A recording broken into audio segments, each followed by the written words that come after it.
A primeira Copa do Mundo da FIFA foi realizada no Uruguai de 13 a 30 de julho de 1930.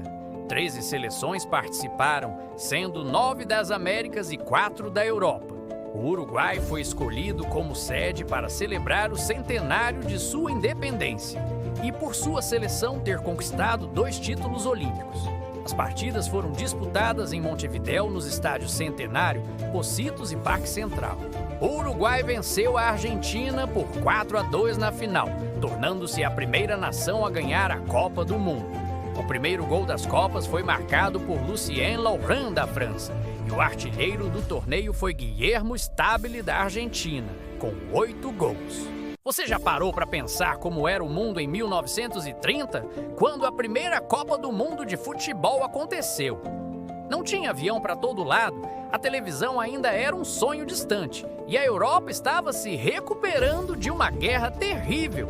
Mesmo assim, no meio de tudo isso, lá no Uruguai, nascia o maior evento esportivo do planeta. A ideia de juntar nações através do futebol foi de um visionário chamado Jules Rimet. Mas convencer os países europeus a cruzar o Atlântico numa viagem de navio de semanas não foi nada fácil. Tanto que só 4 seleções da Europa toparam a aventura. Imagina só a jornada. A final foi entre os donos da casa Uruguai e a vizinha Argentina. Uma rivalidade que parou Montevidéu. O Uruguai venceu por 4-2 e se tornou o primeiro campeão mundial. A festa foi tão grande que o dia seguinte virou feriado nacional. Aquele torneio foi muito mais que uma série de jogos. Ele provou que o futebol tinha o poder de unir pessoas, de criar heróis e de parar nações. Foi o pontapé inicial para que a Copa se transformasse nessa paixão global que a gente conhece e ama hoje. Cada Copa do Mundo que assistimos carrega um pedacinho daquela história pioneira. Se você curtiu essa viagem no tempo, deixe seu like, se inscreva no canal e ative o sininho para não perder mais curiosidades como essa. Valeu! Você sabia que a primeira Copa do Mundo de futebol aconteceu em 1930, lá no Uruguai? Imagina a cena. Só 13 seleções participaram. E a viagem de navio da Europa até a América do Sul durava semanas. Times como França, Romênia e Bélgica enfrentaram essa aventura. E os jogadores não eram as estrelas milionárias de hoje. Muitos tinham outras profissões. Por exemplo, o goleiro da Argentina, Ángel Bócio, era conhecido como a Maravilha Elástica. Já o capitão uruguaio, José Nasazzi, era um líder nato que trabalhava como marmorista. A final foi entre os donos da casa, o Uruguai, e a Argentina. Foi um jogo emocionante que terminou com a vitória do Uruguai por 4-2, consagrando-os como os primeiros campeões mundiais da história. Foi o início de uma paixão que une o planeta até hoje. Gostou de viajar no tempo comigo? Deixe seu like e se inscreva no canal para mais histórias incríveis do futebol. Valeu! Você sabia que a primeira Copa do Mundo quase não aconteceu? E que a viagem de algumas seleções parecia mais uma aventura épica do que uma simples ida a um torneio? Pois é, a Copa de 1930 no Uruguai é cheia de histórias incríveis que muita gente não conhece. Fica comigo que hoje vamos desvendar os bastidores, os desafios e os momentos que transformaram esse evento em uma lenda do futebol. Vamos voltar para o início do século XX. O futebol era super popular nas Olimpíadas, mas Jules Rimet, o então presidente da FIFA, tinha um sonho maior: um campeonato mundial só de futebol, aberto a todas as nações, profissionais ou amadoras. A ideia era unir o mundo através da bola.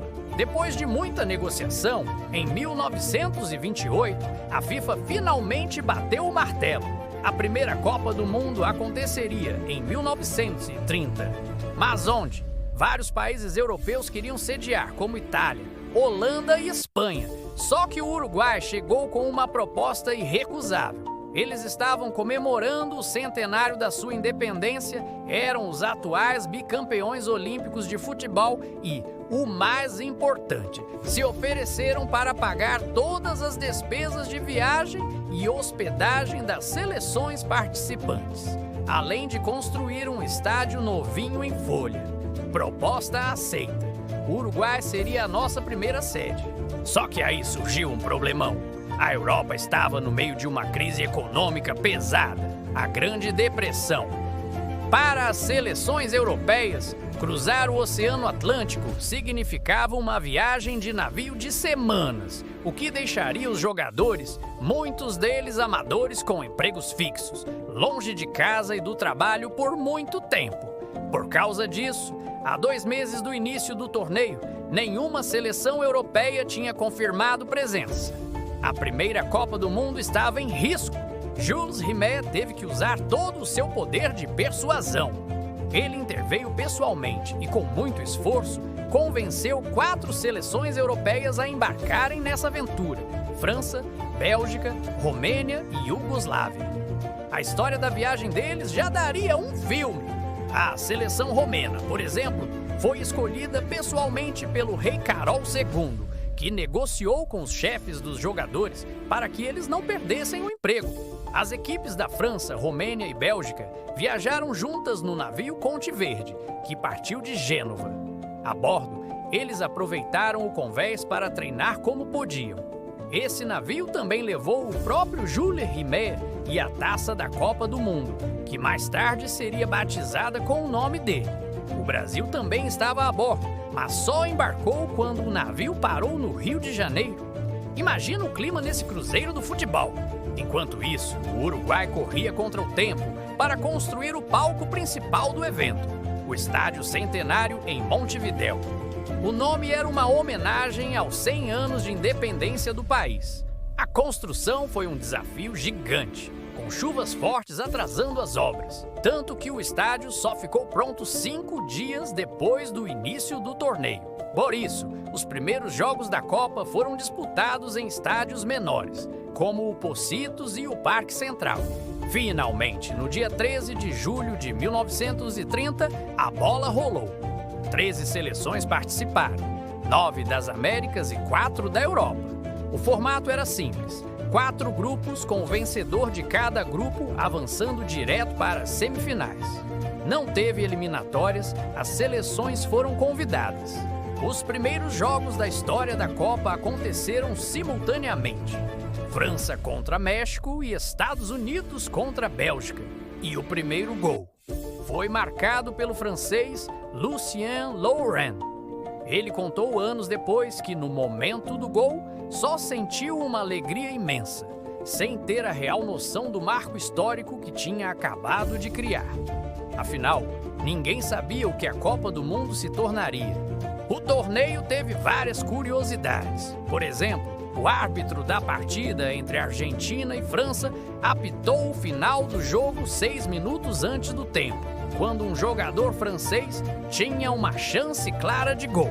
Os torcedores invadiram o campo e ele teve que chamar os jogadores de volta do vestiário para jogar os minutos restantes. Outro fato bizarro foi na semifinal entre Argentina e Estados Unidos. O médico da equipe americana entrou em campo para reclamar de uma falta, tropeçou, quebrou sua maleta e inalou clorofórmio de um dos frascos, desmaiando em campo. A rivalidade entre Uruguai e Argentina, os dois gigantes sul-americanos da época, estava no auge. E como o destino quis, eles se encontraram na grande final. O clima era de tensão absoluta. O Estádio Centenário, agora pronto, estava lotado com quase 70 mil pessoas. A tensão era tanta que o árbitro belga John Langenus só aceitou apitar a partida depois de exigir um seguro de vida e um barco pronto para tirá-lo do país assim que o jogo terminasse. Até a bola da final foi um problema. Cada time queria usar a sua própria bola. A solução? Um tempo com cada uma. No primeiro tempo, com a bola argentina, a Argentina venceu por 2-1. Mas, no segundo tempo, com a bola uruguaia, a Celeste Olímpica virou o jogo e venceu por 4-2, para a loucura da torcida local. O o Uruguai se tornava o primeiro campeão mundial de futebol. O dia seguinte, a final foi declarado feriado nacional no Uruguai. A festa foi gigantesca. Já em Buenos Aires, o clima era de revolta com ataques ao consulado uruguaio. A rivalidade ficou tão acirrada que as relações entre as duas federações de futebol foram cortadas por um tempo. Mas qual foi o legado dessa Copa? Primeiro, ela provou que um torneio mundial de futebol era viável e tinha um potencial enorme. Apesar dos problemas, o evento foi um sucesso de público e financeiro.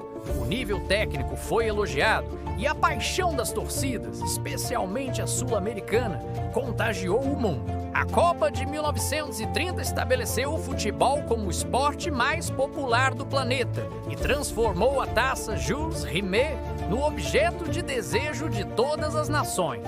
Foi o ponto de partida para a tradição que a cada 4 anos para o mundo para celebrar o futebol. Aquela aventura de navio, a construção apressada do estádio e a final dramática não foram apenas momentos de um torneio, foram os alicerces de uma paixão global. Então, da próxima vez que você assistir a uma Copa do Mundo com toda a sua tecnologia e organização impecável, lembre-se da coragem e da paixão daqueles pioneiros de 1930. Eles não só jogaram futebol, eles criaram um sonho. E aí, gostou de conhecer essas histórias? Deixe seu comentário aqui embaixo dizendo qual curiosidade você achou mais legal. E claro, se você é um apaixonado por futebol e por história, não se esqueça de se inscrever no canal e ativar o sininho para não perder os próximos vídeos. Muito obrigado por assistir e até a próxima!